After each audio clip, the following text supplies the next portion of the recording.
नमस्कार दोस्तों, आपका स्वागत है आपके अपनी यूट्यूब चैनल चैप्टर एग्जाम में। इसके तहत हम लोग जो जीके जीएस की सीरीज देख रहे हैं, जो अभी बिहार में सचिवालय सहायक की जो बहाली होने वाली है उसके लिए मोस्ट इम्पोर्टेंट है। और बिहार एसएससी द्वारा इंटर से जो वैकेंसी निकली है उसके लिए भी मोस्ट इम्पोर्टेंट है। और बीपीएससी द्वारा जो एग्जाम होने वाले हैं एईडीओ उसके लिए भी मोस्ट इम्पोर्टेंट जीके जीएस है, जिसमें सारे चैप्टर से कवर अप किए गए हैं। ये आप लोग के लिए most important question, selected question होंगे। चलिए क्वेश्चन ये स्टार्ट करते हैं। क्वेश्चन नंबर 1 लेते हैं। क्वेश्चन नंबर 1 कह रहा है कि ताजमहल कह रहा है ताजमहल जो आगरा में है को यूनेस्को को विश्व विरासत सूची में कब शामिल किया गया था। ये पूछा रहा जो आगरा का ताजमहल है उसे यूनेस्को का विश्व विरासत सूची में कब शामिल किया गया था। तो देखिए इसका आंसर होगा 1983 में आगरा का ताजमहल को हम विश्व विरासत सूची में शामिल किया गया था। क्वेश्चन नंबर 2 लेंगे। कह रहा है कि पाटलिपुत्र की स्थापना किसके द्वारा की गई थी। पाटलिपुत्र की स्थापना जो है उदयन के द्वारा किया गया था। किसके द्वारा किए गए थे? उदयन के द्वारा किया गया था। उदयन के द्वारा किया था। क्वेश्चन नंबर 3 लेंगे। 3 में कह रहा है फॉरवर्ड ब्लॉक का गठन किसने किया था। फॉरवर्ड ब्लॉक का गठन किसने किया था। देखिए सुभाष चंद्र बोस ने फॉरवर्ड ब्लॉक का गठन किया था। और जो ये किए थे ये 1939 ईस्वी में फॉरवर्ड ब्लॉक का गठन सुभाष चंद्र बोस द्वारा किया गया था। देखिए जो त्रिपुरा के कांग्रेस सम्मेलन में सुभाष चंद्र बोस ने अध्यक्ष पद से इस्तीफा दे दिया था। त्रिपुरा का जो कांग्रेस का सम्मेलन हुआ था उसी में सुभाष चंद्र बोस ने उसमें अध्यक्ष चुने गए थे। उन्होंने त्रिपुरा अधिवेशन का अध्यक्ष पद से क्या किया, इस्तीफा दे दिया और फॉरवर्ड ब्लॉक का गठन किया। सुभाष चंद्र बोस के बाद डॉक्टर राजेंद्र प्रसाद की अध्यक्षता की गई। जब त्रिपुरा कांग्रेस का सम्मेलन हुआ था उसी समय क्या हुआ कि जब सुभाष चंद्र बोस हट गए तो उनके बाद किनको बनाया गया, डॉक्टर राजेंद्र प्रसाद को उसका अध्यक्ष बनाया गया। देखिए क्वेश्चन नंबर 4 देखेंगे। 4 में कह रहा है समाचार पत्रों का मुक्तिदाता किसे कहा जाता है। समाचार पत्रों का मुक्तिदाता किसे कहा जाता है। देखिए इसका आंसर होगा चार्ल्स मेडकॉक। चार्ल्स मेडकॉक को समाचार पत्रों का मुक्तिदाता कहा जाता है। देखिए विश्व का पहला राष्ट्रीय उद्यान येलो स्टेशन।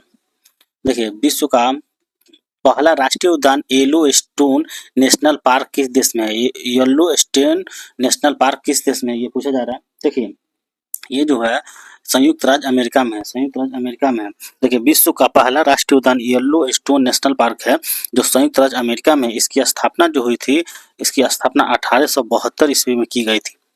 देखिए अब क्वेश्चन नंबर 6 लेंगे। कह रहा है कि संविधान संशोधन अधिनियम के द्वारा शिक्षा के अधिकार को मूल अधिकार का दर्जा प्रदान किया गया है। आपको बताना है। तो देखिए 86वां संविधान संशोधन जो हुआ था, 86वां संविधान संशोधन अधिनियम 2002 के तहत शिक्षा के अधिकार को क्या कहा गया कि ये मूल अधिकार के अंतर्गत आएगा। चलिए क्वेश्चन नंबर 7 लिखते हैं। कहता है भारत में सांख्यिकी आंदोलन का जनक किसे माना जाता है। भारत में सांख्यिकी आंदोलन का जनक किसे माना जाता है। देखिए भारत में सांख्यिकी आंदोलन का जनक माना जाता है पीसी महालनोबिस को। पीसी महालनोबिस के क्वेश्चन नंबर 8 लेंगे। कह रहा है यूनेस्को की स्थापना कब की हुई थी। यूनेस्को की स्थापना कब हुई थी। देखिए यूनेस्को का स्थापना 1945 में हुई थी। देखिए इसका मुख्यालय कहाँ है। इसका मुख्यालय यूनेस्को का पेरिस में है। कहाँ है? पेरिस कहाँ है? फ्रांस में है। फ्रांस में है। ठीक। क्वेश्चन नंबर 9 लेंगे। 9 का करा परमाणु के नाभिक की खोज किसने की थी। देखिए परमाणु के नाभिक खोज रदरफोर्ड ने की थी। किसने की थी? रदरफोर्ड ने परमाणु के नाभिक की खोज की थी। आगे देखेंगे। कह रहा है कि पादप में उपस्थित कोशिका भित्ति निम्नलिखित में से मतलब किसमें निर्मित होती है। कोशिका भित्ति किससे निर्मित होती है, मतलब किससे बनी हुई होती है। देखिए कोशिका भित्ति जो होता है वो सेलुलोज का बना होता है। किसका बना होता है? सेलुलोज का बना होता है। देखिए ये भित्ति मुख्यतः सेलुलोज की बनी होती है। सेलुलोज एक बहुत जटिल पदार्थ है और ये पौधे की संरचना दृढ़ता प्रदान करता है। आप क्वेश्चन नंबर 11 लेंगे। 11 में क्या कर रहा है? 11 कर रहा है भारतीय नागरिकों को नहीं प्राप्त किया, मतलब भारतीय नागरिकता को नहीं प्राप्त किया जा सकता। किस प्रकार द्वारा नहीं प्राप्त किया जा सकता। देखिए ये क्वेश्चन नंबर देखिए देशीकरण द्वारा नागरिकता प्राप्त हो जाएगा। सही है। जन्म द्वारा हो जाएगा। किसी भूभाग में सम्मिलित द्वारा भी हो जाएगा। बैंक में धन जमा करके इसके द्वारा नहीं होगा। इसके द्वारा नागरिकता प्राप्त नहीं होती है। क्वेश्चन नंबर 12 देखेंगे, करत नागरिकता संशोधन अधिनियम 2015 में किन कार्ड धारकों का विलय किया गया? किन कार्ड धारकों का विलय किया? देखिए इसका जो आंसर होगा पीआईओ और ओसीआई, पीआईओ और ओसीआई कार्ड धारकों का इसमें विलय किया गया था। क्वेश्चन नंबर 13 लेंगे, करा निम्न में से किस देश के द्वारा दोहरी नागरिकता का सिद्धांत स्वीकार किया गया है? किस देश के द्वारा दोहरी नागरिकता का सिद्धांत स्वीकार किया गया है? तो इसका जो आंसर होगा यूएसए, इसका आंसर होगा यूएसए। यूएसए में दोहरी नागरिकता होता है, एक अमेरिका की नागरिकता होगा, अमेरिका एक अगर अमेरिका के अंदर मान लीजिए कनाडा का है, कनाडा कहाँ है? अमेरिका में है, लेकिन अब इसके पास दो गो नागरिकता होगा, कनाडा का और फिर एक अमेरिका का। ठीक, क्वेश्चन नंबर 14 देखेंगे। 14 में कह रहा है कि निम्नलिखित में से किस वर्ष नागरिकता अधिनियम 1955 में संशोधन नहीं किया गया है? किया गया मतलब कह रहा है कि इनमें से किस वर्ष में नागरिकता संशोधन अधिनियम में संशोधन किसी प्रकार नहीं किया गया? देखिए 1963 में है, किसी प्रकार का नागरिकता अधिनियम को संशोधन नहीं किया गया। ठीक, क्वेश्चन नंबर 15 देखेंगे। 15 में क्या कर रहा है? कह रहा है कि भारतीय दंड संहिता की किस धारा के अनुसार आत्महत्या के प्रयास मतलब कोई आत्महत्या के प्रयास को दंडनीय अपराध माना जाता है? तो भारतीय जो ये है भारतीय दंड संहिता, इसके धारा 309 के तहत अगर आप आत्महत्या कर रहे हैं तो आप दंडनीय अपराध कर रहे हैं। आप किस प्रकार का अपराध कर रहे हैं? दंडनीय अपराध कर रहे हैं। आप पकड़े जाएंगे तो आप पे दंड की कार्रवाई की जाएगी। देखिए बंदी प्रत्यक्षीकरण, अगला क्वेश्चन, किन व्यक्तियों को प्राप्त नहीं है? किन व्यक्तियों को प्राप्त नहीं है? जो बंदी प्रत्यक्षीकरण है वो निवारक नजरबंदी में गिरफ्तार व शत्रु देशी तो मतलब प्राप्त नहीं है। ऑप्शन नंबर ए इसका सही होगा कि निवारक नजरबंदी में गिरफ्तार व शत्रु देशी का हो तो उसे बंदी प्रत्यक्षीकरण प्राप्त नहीं होगी। क्वेश्चन नंबर 17 देखेंगे। 17 में कह रहा है न्यायिक पूर्वालोकन की शक्ति किन अनुच्छेदों के अंतर्गत निहित है? न्यायिक पूर्वालोकन, देखिए न्यायिक पूर्वालोकन है अनुच्छेद 13 में है, 32 में है और 226 में है। ऑप्शन नंबर 18 लेंगे। 18 में क्या कह रहा है कि भारतीय संविधान का कौन सा अनुच्छेद है? भारतीय संविधान का कौन सा अनुच्छेद अस्पृश्यता का उन्मूलन करता है और किसी भी रूप में इनके आचरण का निषेध करता है? तो ये जो है भारतीय संविधान के अनुच्छेद 17 के तहत कहा गया है कि अस्पृश्यता का उन्मूलन किया जाएगा। क्वेश्चन नंबर 19 देखेंगे। कह रहा है कि अनुसूचित जाति तथा अनुसूचित जनजाति को किस अनुच्छेद के अंतर्गत मौलिक सामाजिक आर्थिक राजनीतिक तथा सांस्कृतिक अधिकार दिया गया है?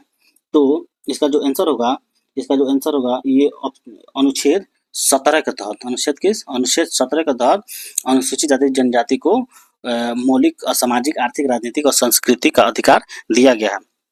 देखिए क्वेश्चन नंबर 20 लेंगे। 20 में क्या कर रहा है? 20 में कर रहा है टेक्टोनिक आधार पर भारत को कितने प्रमुख प्रकृति देशों में मतलब विभक्त किया गया है? देखिए भारत को चार भागों में विभक्त किया गया है। भारत को 4 प्रमुख भागों में विभक्त किया गया है। यहाँ ईस्ट वेस्ट नॉर्थ साउथ के रूप में 4 भागों में विभक्त किया गया है। ठीक, क्वेश्चन नंबर 21 देखेंगे। 21 में कह रहा है देश के लगभग 10.6% क्षेत्र पर पर्वत 18.5% क्षेत्र पे पहाड़ियाँ तथा 27.7% पर पठार स्थित है। कितने प्रतिशत भाग पर मैदान विस्तृत है? आपको मैदान बताना है। तो देखिए मैदान जो है वो 43.2% पे मैदानी भाग में पाया जाता है। देखिए क्वेश्चन नंबर 22 लेंगे। कह रहा है भारत की सबसे ऊंची चोटी जो K2 है अर्थात गाइडविन आइंस्टीन किस पर्वत श्रृंखला पे है?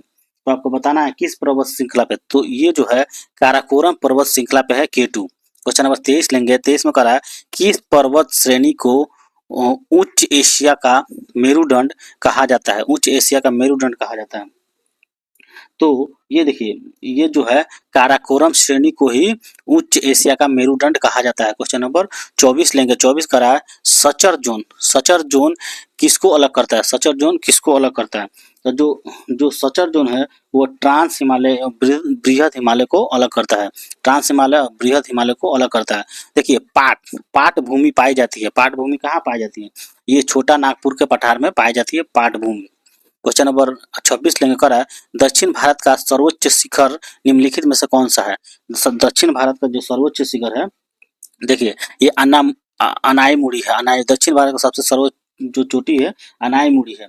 देखिए क्वेश्चन नंबर 27 लेंगे पर हिमालय क्षेत्र में मिलने वाली दून दून घाटियां किस प्रकार की है। जो दून घाटियां हिमालय क्षेत्र में पाई जाती है वो किस प्रकार की है। देखिए ये जो है संकीर्ण अनुदैर्ध्य प्रकार की है। किस प्रकार की है? संकीर्ण अनुदैर्ध्य प्रकार की है। देखिए नीलगिरी और अन्नामलाई पहाड़िया के बीच स्थित दर्रा कौन है।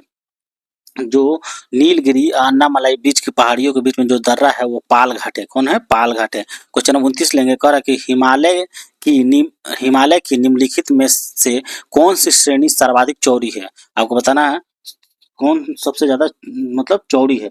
तो जो लघु हिमालय है श्रेणी है वो सबसे ज्यादा कहती है चौड़ी है। लघु हिमालय श्रेणी सबसे ज्यादा चौड़ी है। देखिए निम्नलिखित में से जो नदी सिंधु नदी की सहायक मतलब नदी नहीं है, आपको बताना है वो कौन है जो सिंधु की सहायक नदी नहीं है। तो सिंधु की सहायक नदी जो है वो कोसी नदी सिंधु की सहायक नदी नहीं है। श्याम नदी है, झेलम है, चिनाब है। देखिए क्वेश्चन नंबर 31 लेंगे कौन सी नदी है जो अमरकंटक पठार से नहीं निकलती है। तो देखिए अमरकंटक पठार से गोदावरी नदी नहीं निकलती है, तावा नदी, नर्मदा नदी और सोन नदी निकलती है। देखिए अब क्वेश्चन नंबर 32 लेंगे। 32 में कह रहा है निम्नलिखित में से कौन सी नदी है जो भ्रंश घाटी से होकर बहती है। तो भ्रंश घाटी से होकर बहती है, इसमें से नर्मदा नदी बहती है। नर्मदा नदी बहती है। क्वेश्चन नंबर 33 लेंगे। 33 में कह रहा है अब तक की खोजी गई सबसे छोटी जीवाणु कोशिका किसकी है। तो सबसे छोटी जीवाणु कोशिका किसकी है? माइक्रोप्लाज्मा की। ऑप्शन नंबर डी इसका आंसर होगा। देखिए क्वेश्चन नंबर 34 लेंगे। 34 में कोशिका का जीवित अंश जीव द्रव कहलाता है। इसमें शामिल क्या क्या होता है? जीव द्रव में क्या क्या शामिल होता है? तो देखिए जीव द्रव में होता है कोशिका द्रव होता है, केंद्रक होता है, केंद्रक द्रव होता है तथा अन्य कोशिकांग होता है। क्वेश्चन नंबर 35 लेंगे कर रहा है कि हिंदू वृद्धि दर की वृद्धि दर से संबंधित है, मतलब किस वृद्धि दर से संबंधित है। देखिए हिंदू वृद्धि दर जो है वो राष्ट्रीय आय से संबंधित है। किससे संबंधित है? राष्ट्रीय आय से संबंधित है। क्वेश्चन नंबर 36 लेंगे कह रहा है केंद्रीय खाद्य तकनीकी अनुसंधान, केंद्रीय खाद्य तकनीकी अनुसंधान संस्था स्थित है कहाँ ये है। देखिए ये जो है ये मैसूर में स्थित है। कहाँ है? मैसूर में स्थित है। क्वेश्चन नंबर 37 लेंगे कह रहा है कि भारतीय चारागाह वो चारा अनुसंधान संस्था स्थित है। कहाँ स्थित है? तो ये जो है भारतीय चारागाह एवं चारा अनुसंधान ये कहाँ है? झांसी में है। झांसी में है। क्वेश्चन नंबर 38 लेंगे अखिल भारतीय खादी और ग्रामीण बोर्ड की स्थापना की गई थी। खादी और ग्रामीण बोर्ड की स्थापना कब की गई थी? तो देखिए इसका जो आंसर होगा प्रथम पंचवर्षीय योजना में किया गया था। कब किया गया था? प्रथम पंचवर्षीय योजना में अंतर्गत किया गया था। क्वेश्चन नंबर 39 लेंगे कह रहा है कि आयात एवं निर्यात पर लगाए जाने वाले जो कर को किस नाम से जाना जाता है। आयात निर्यात पर लगाए जाने वाले कर को किस नाम से जाना जाता है? तो ये जो होता है ये सीमा कर के नाम से जाना जाता है। सीमा कर के नाम से। क्वेश्चन नंबर 40 देखेंगे कह रहा है यदि भारतीय संघ में एक राज्य का सृजन किया जाना है तो संविधान की किस अनुसूची में संशोधन करना आवश्यक होगा। तो इसका जो आंसर होगा वो प्रथम अनुसूची में। अगर प्रथम अनुसूची में संशोधन करके ही हम किसी राज्य का गठन कर सकते हैं। क्वेश्चन नंबर 41 देखेंगे छत्तीसगढ़ राज्य की स्थापना कब हुई थी। छत्तीसगढ़ राज्य की स्थापना जो हुई थी 1 नवंबर 2000 में की गई थी। क्वेश्चन नंबर 42 देखेंगे कह रहा है कि किसी अपराध के अभियुक्त को स्वयं अपने विरुद्ध गवाही देने के लिए बाध्य नहीं किया जा सकता। भारतीय संविधान के किस अनुच्छेद में यह प्रावधान है। तो देखिए ये भारतीय संविधान के अनुच्छेद 20(3) के में कहा गया है कि किसी भी अपराध के अभियुक्त को स्वयं अपने विरुद्ध गवाही देने के लिए बाध्य नहीं किया जा सकता। देखिए नहीं किया जा सकता, ठीक। जबकि अनुच्छेद 21 में जो बताया गया है अनुच्छेद 21 में प्राण एवं दैहिक स्वतंत्रता का अधिकार प्रदान किया गया है। अनुच्छेद 22 के अंतर्गत कुछ दशाओं में गिरफ्तारी और निषेध के संरक्षण का प्रावधान है। ठीक। क्वेश्चन नंबर 43 देखेंगे कह रहा है कि निम्नलिखित में कौन सी रीट व्यक्तिगत स्वतंत्रता का बुलवर्क है। व्यक्तिगत स्वतंत्रता का बुलवर्क है। तो ये जो है इसका आंसर होगा बंदी प्रत्यक्षीकरण। बंदी प्रत्यक्षीकरण जो रीट है व्यक्तिगत स्वतंत्रता का बुलवर्क है। देखिए बंदी प्रत्यक्षीकरण का जो अर्थ होता है, व्यक्ति को सशरीक माने सशरीर प्रस्तुत करो। इस रीट द्वारा उच्चतम न्यायालय अनुच्छेद 32 एवं उच्च न्यायालय जो होता है, उच्च न्यायालय जो जो सुप्रीम कोर्ट है अनुच्छेद 32 के तहत, हाई कोर्ट जो है अनुच्छेद 226 के तहत के द्वारा किसी अवैध रूप से निरुद्ध व्यक्ति को छोड़ने के लिए आदेश जारी कर सकता है। बंदी प्रत्यक्षीकरण को व्यक्तिगत स्वतंत्रता का बुलवर्क कहा गया है। कि देखिए सुप्रीम कोर्ट अनुच्छेद 32 के तहत जारी कर सकता है बंदी प्रत्यक्षीकरण रीट, और जो हाई कोर्ट है अनुच्छेद 226 के तहत बंदी प्रत्यक्षीकरण रीट जारी कर सकता है। देखिए क्वेश्चन नंबर 44 में क्या कह रहा है, सिलिकॉन क्या है? सिलिकॉन क्या है? देखिए सिलिकॉन जो है एक अर्धचालक है। सिलिकॉन क्या है? एक अर्धचालक है। देखिए अब क्वेश्चन नंबर 45 देखेंगे, क्या कह रहा है कि बहुलक जो विशेषतः बर्तनों पर न चिपकने वाली सतह के रूप में प्रयुक्त होता है मतलब वो क्या होता है? ये जो होता है वो टेफ्लॉन होता है। ऑप्शन नंबर सी इसका आंसर होगा, टेफ्लॉन होता है। क्वेश्चन नंबर 46 देखेंगे, कह रहा कि कौन सी हास्य गैस लाफिंग गैस के रूप में प्रयुक्त होता है? लाफिंग गैस के रूप में कौन प्रयुक्त किया जाता है? तो इसका आंसर होगा नाइट्रस ऑक्साइड को लाफिंग गैस के रूप में प्रयुक्त किया जाता है। निम्नलिखित में से कौन सा कोशिकांग पादप कोशिका में पाया जाता है परंतु जंतु कोशिका में नहीं पाया जाता है? आपको बताना है। तो देखिए ये बहुत ही आसान है। हरित लौह जो होता है जो पादप कोशिका में पाया जाता है लेकिन जंतु कोशिका में नहीं पाया जाता है। क्वेश्चन नंबर 48, निम्नलिखित में से किसे रेशेदार जड़ तंत्र कहा जाता है? रेशेदार जड़ तंत्र किसे कहा जाता है?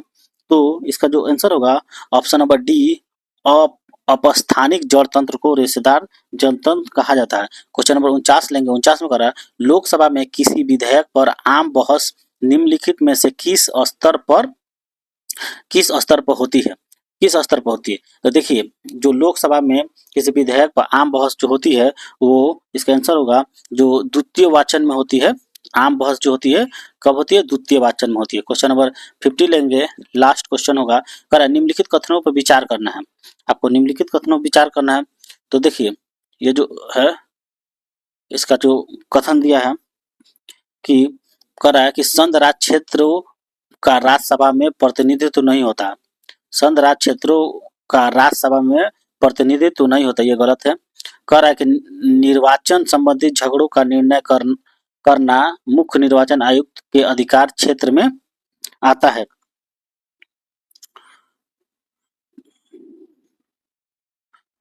तो देखिए निर्वाचन संबंधित झगड़ों का निर्णय करना मुख्य निर्वाचन आयुक्त के अधिकार के क्षेत्र में आता है, ये भी गलत है। भारत के संविधान के अनुसार संसद में केवल लोकसभा राज्यसभा होता है, ये गलत है। लोकसभा राज्यसभा के साथ साथ इसके साथ सांसद भी होता है, ये भी गलत है। देखिए इसमें विचार करना है तो ऑप्शन इसका इसमें नहीं है, ये तीनों गलत हैं। ठीक, तीनों गलत हैं। इसी के साथ हम लोग का ये जो 50 क्वेश्चन का ये जो हम लोग का जो क्विज एमसीक्यू है जो बिहार एसएससी के पर्पज से बनाया गया है, इसी के साथ यहाँ पर खत्म होता है। अगर आप लोग को ये वीडियो अच्छा लगे तो आप लोग लाइक करें, कमेंट करें, सब्सक्राइब करें और अपने दोस्तों को भी शेयर करें और बेल आइकन दबाना नहीं भूलें। धन्यवाद।